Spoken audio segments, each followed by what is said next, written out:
Aquilo que consegui, não é tudo, não consegui ler o plano de forma integral, eu julgo que ele ainda não está devidamente divulgado, mas consegui ver algumas coisas que, no fundo, eu resumiria numa frase. É um plano de atirar com a toalha ao chão por parte da Ucrânia. É um plano de rendição. É isso que se pretende. Continua a ser mais do mesmo. Aquilo que foi acordado, de alguma forma, pela delegação norte-americana no verão, em Anchorage, no Alasca, com a delegação russa, ao mais alto nível, no fundo, está transposto agora, porque está na moda, fazer planos de paz com pontos. O plano dos 20 pontos para aplicar ao Hamas, agora o plano de 28 pontos para aplicar à guerra na Ucrânia, se bem que a União Europeia tem um com menos pontos, com 12, é mais contida e mais realista.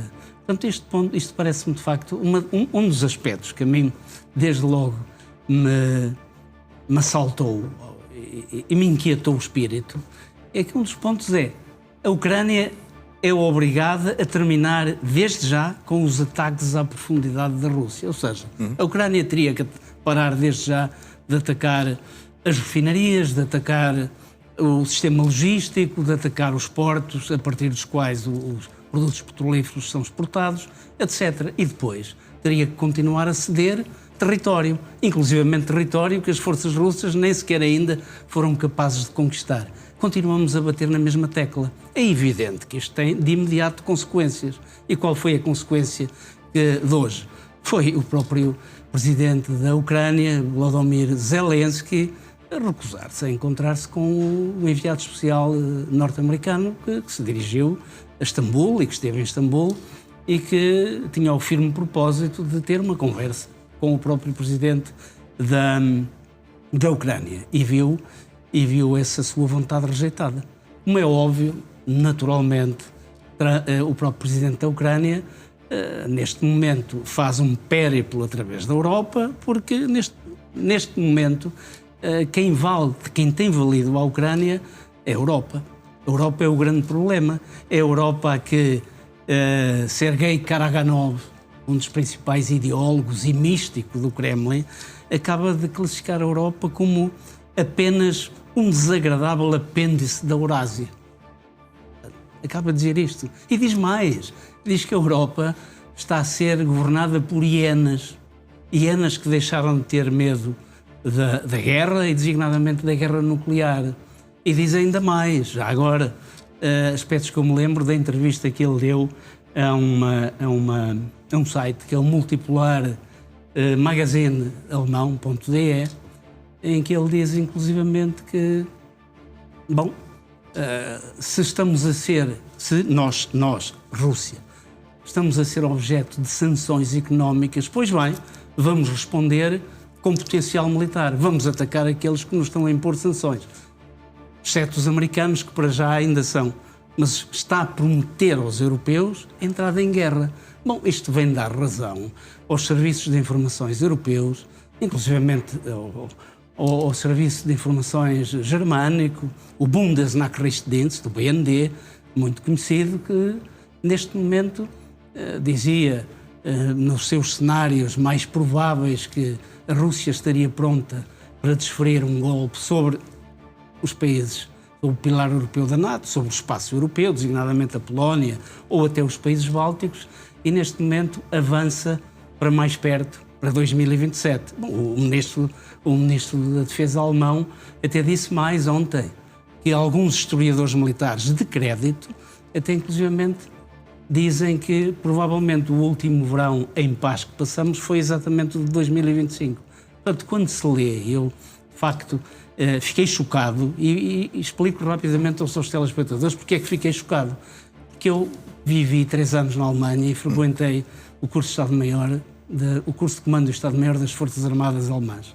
Um curso conjunto de 2 anos completos e tive a oportunidade de ler o estudo de situação elaborado por Hitler e assinado por ele mesmo, em que ele justifica a sua invasão, a sua necessidade de expansão, justifica a teoria do espaço vital, do Lebensraum. E aquilo que eu leio desta entrevista de Karaganov é pior para nós, é uma ameaça. Eu vejo Estou-me a colocar naquilo que poderia ser a visão de um qualquer Isidro Pereira nos finais da década de 30, em 1938 ou 39. E ficaria com menos receio de um ataque do que eu fico depois de ler esta entrevista que foi dada por Sergei Karaganov a este site alemão. É de facto e a pergunta que se impõe de ler. A pergunta que se impõe do que está a dizer é, sabendo nós que a Europa, mesmo não contando com os Estados Unidos, junta, teria mais poder militar que a Rússia, os russos estão a contar com a fraqueza e a falta de capacidade da Europa a perceber o que está a passar. Claro, a Rússia está a levar a cabo uma campanha de operações psicológicas extraordinariamente bem orquestrada. Nós sabemos que na Europa, na Segunda Guerra Mundial, ainda hoje a Segunda Guerra Mundial, para quem se interessa pelas questões de moldagem das mentes, tem que estudar obrigatoriamente aquilo que foi a Segunda Guerra Mundial e aquilo que foi a propaganda do Terceiro Reich. Portanto, é de referência em absoluto. E a Rússia aprendeu muito com aquilo que foi feito pelo Terceiro Reich e está a aplicá-lo. Nós, na Europa, olhamos para a propaganda como algo proscrito e olhamos para as operações psicológicas como um deus menor nas campanhas militares. A Rússia não o faz e cria, precisamente, esta forma de combater que designou por guerra híbrida. E a Rússia tem a noção perfeita de que os europeus estão muito mais vocacionados para o bem-estar do que propriamente para as questões da segurança. Portanto, a Europa do bem-estar, a Europa do aburguesamento, a Europa das pessoas que não querem combater, que querem a paz a qualquer preço. Portanto, e Putin e todos os que o rodeiam sabem perfeitamente disto e sabem que os europeus são permeáveis ao terror, às campanhas que visam aterrorizá-los e paralisá-los, porque estas campanhas visam paralisar as populações para que as populações que vivem no mundo democrático, que são consultadas a miúdo, há eleições de 4 em 4 anos, 5 em 5 consoante o país, mas os próprios executivos, o nosso mesmo em Portugal, muitas vezes lança mão de consultas às pessoas para saber se está a governar bem, é tipo um barómetro.